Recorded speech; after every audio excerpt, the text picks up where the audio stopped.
দেশের বাজারে আবারও স্বর্ণের দাম বাড়ানোর সিদ্ধান্ত নিয়েছে বাংলাদেশ জুয়েলার্স অ্যাসোসিয়েশন বাজুস। এবার ভরিতে ২,২১৬ টাকা বাড়িয়ে ভ্যাটসহ ২২ ক্যারেটের ১ ভরি স্বর্ণের দাম ২,২৩,০৭৪ টাকা নির্ধারণ করেছে সংগঠনটি। শুক্রবার সকালে এক বিজ্ঞপ্তিতে এ তথ্য জানিয়েছে বাজুস। নতুন এ দাম আজ সকাল ১০টা থেকেই কার্যকর হয়েছে। বিজ্ঞপ্তিতে বলা হয়, স্থানীয় বাজারে তেজাবি স্বর্ণ তথা পিওর গোল্ডের মূল্য বেড়েছে, ফলে সার্বিক পরিস্থিতি বিবেচনায় ভ্যাটসহ স্বর্ণের নতুন দাম নির্ধারণ করা হয়েছে।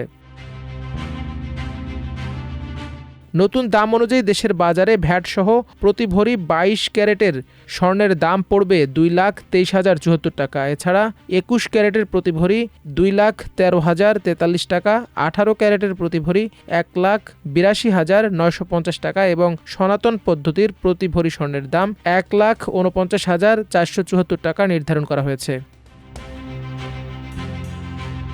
এর আগে সর্বশেষ গত ২৮ জুলাই সকালে স্বর্ণের দাম সমন্বয় করেছিল বাজুস। সেদিন ভরিতে ২,১১৬ টাকা কমিয়ে ভ্যাটসহ ২২ ক্যারেটের ১ ভরি স্বর্ণের দাম ২,২০,৮৫৮ টাকা নির্ধারণ করা হয়। এছাড়া ২১ ক্যারেটের প্রতি ভরি ২,১০,৯৪৩ টাকা, ১৮ ক্যারেটের প্রতি ভরি ১,৮১,২০০ টাকা এবং সনাতন পদ্ধতির প্রতি ভরি স্বর্ণের দাম ১,৪৮,০১৬ টাকা নির্ধারণ করা হয়, যা কার্যকর হয়েছিল সেদিন সকাল ১০টা থেকেই।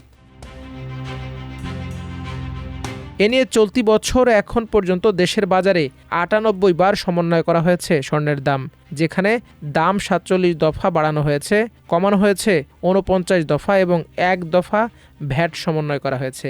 এর আগে গত ২০২৫ সালে দেশের বাজারে মোট ৯৩ বার স্বর্ণের দাম সমন্বয় করা হয়েছিল, যেখানে ৬৪ বার দাম বাড়ানো হয়েছিল আর কমানো হয়েছিল ২৯ বার। স্বর্ণের দাম বাড়ানো হলেও দেশের বাজারে অপরিবর্তিত রয়েছে রূপার দাম। বর্তমানে ভ্যাট সহ ২২ ক্যারেটের ১ ভরি রূপা বিক্রি হচ্ছে ৪,৬০৭ টাকায়। এছাড়া ২১ ক্যারেটের প্রতি ভরি ৪,৩৭৪ টাকা, ১৮ ক্যারেটের প্রতি ভরি ৩,৭৯১ টাকা এবং সনাতন পদ্ধতির প্রতি ভরি রূপা ২,৮৫৮ টাকায় বেচাকেনা হচ্ছে। এ নিয়ে চলতি বছর এখন পর্যন্ত দেশের বাজারে ৬০ দফা সমন্বয় করা হয়েছে রূপার দাম, যেখানে ৩০ দফা দাম বাড়ানো হয়েছে এবং কমানো হয়েছে বাকি ৩০ দফা। আর ২০২৫ সালে দেশের বাজারে মোট ১৩ বার সমন্বয় করা হয়েছিল রূপার দাম, যার মধ্যে বেড়েছিল ১০ বার আর কমেছিল মাত্র ৩ বার। মাল্টিমিডিয়া ডেস্ক, আমার দেশ।